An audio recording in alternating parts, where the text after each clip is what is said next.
Now, the president of La Liga, Javier Tebas, held a conference call today with international media. It lasted longer than Gab explaining financial fair play. Here's just a snippet of it. There was a state of alarm until the 26th of April, and we will not start training until that point at the very earliest. The most probable option at the moment for matches returning the 28th of May, the 6th of June, and the 28th of June. Well, fortunate enough to be on that call was Sid Lowe. Sid, this is the big talking point, the fact that there are some, albeit very, very far away dates. Yeah, there are. And I think one of the things that it's important to stress at this point is that Javier Tebas has said that these are the plans within the current structure. In other words, this is still dependent on what the Spanish health authorities say.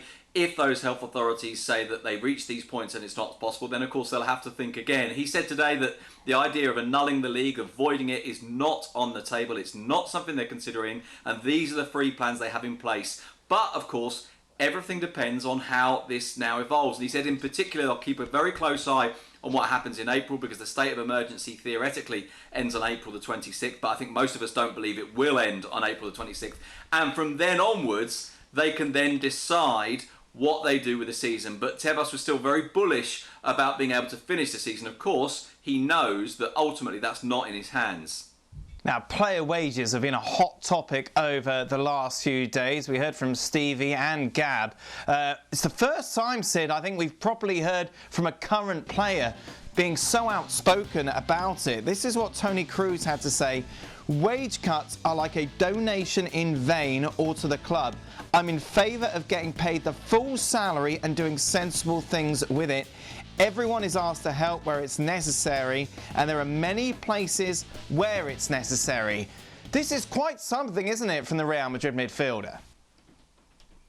Yeah, it really is. And obviously what it tells you, I think, fundamentally, of course, is that when players are put in a position where they're being asked to take wage cuts, in part at least, they're prepared to, because they're aware of the gravity of the situation. They're aware that this is a huge pandemic. They're aware that it's a health crisis, and they're aware as well that this has a very significant economic impact. But what this tells you, I think, is that they don't necessarily trust the people that they're talking to. In other words, they don't necessarily trust that if they would take the wage cut, that this money would be used in the right way. They don't necessarily trust the idea, and we saw this in particular with Barcelona, you know, the idea that players would take a 70% wage cut, and then the players are saying, yeah, but if this money just goes to you spending 100 million euros on a player in the summer, what was the point? You know, we have to truly believe that A, this is necessary, and that B, the money that, as Toni Kroos says, is raised or at least saved, is then put towards something that is truly needed now, or at the very least has a genuine value. So I think what he's saying, I guess in a way, is that he's saying, yeah, you can have my money so long as I get some say over where it goes. Now, we've seen in England, Sid, some players being vilified by parts of the media. What's the rhetoric been like in Spain? Well, look, as you can imagine, there has been some conversation about how much players earn and whether they should be prepared to take a pay cut, and whether they're, you know, whether, for example, things like Instagram posts of players training at home really suggest hardship when they're training in luxury gyms, in huge houses and so on. But I don't think we've had the same level of rhetoric as in the UK. And obviously in the UK we had Matt Hancock saying that players should take pay cuts. And although it's true that he was asked directly that question, it wasn't something he offered up. It was something that was said again a few days later. And people, including myself, I must admit, have said, well, okay, it's all well and good pointing at footballers, but there are plenty of other extremely high earners who could also contribute to the state in a situation like this, or indeed tribute to medical care. I think in Spain we haven't had quite the same degree of, if you like, kind of ethical or moral questioning of this, but certainly the question has been there. And where we really saw it very clearly was in the first week of negotiations between Barcelona and the players over a pay cut there, when Barcelona's players refused the advances of the club, and in the end the club had to unilaterally put a 70% pay cut in place. And the reason that we saw it then, I think, was that because at boardroom level, Barcelona were using leaks to the newspapers to try and put pressure on the players, to try and force them into a position where they were publicly saying, look, this club's in trouble, there's lots of people who aren't going to get paid, we're going to go out of business, and the players are not budging. But that was designed, I think, to achieve a certain goal, which was to get the players to back down, to get the players to accept a pay cut, rather than, as I say, to if you like, kind of table a debate about the ethics or otherwise of the amount of money that footballers earn. Meanwhile, yesterday's L'Équipe led with the fact that Kylian Mbappe will be staying at PSG no matter what. However, reports suggesting that maybe they would consider letting Neymar go. Barcelona, the obvious destination. The big question surrounding that, amongst many, is whether or not Barca could even afford the Brazilian, Sid.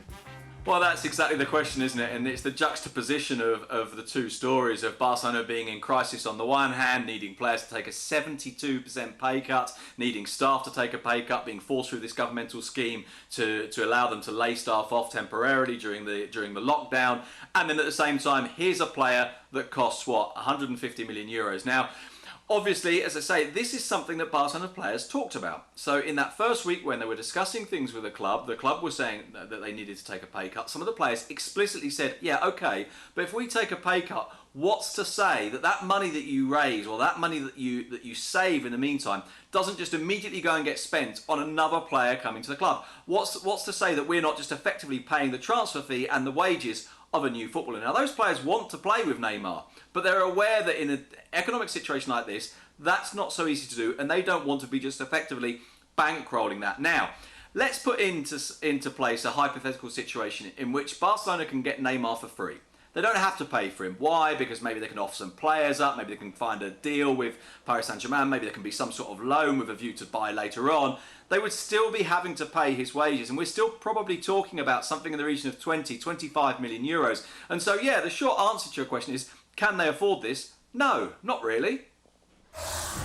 Thanks so much for watching ESPN on YouTube. And for more sports highlights and analysis, be sure to download the ESPN app. And for premium content and live streaming, subscribe to ESPN Plus.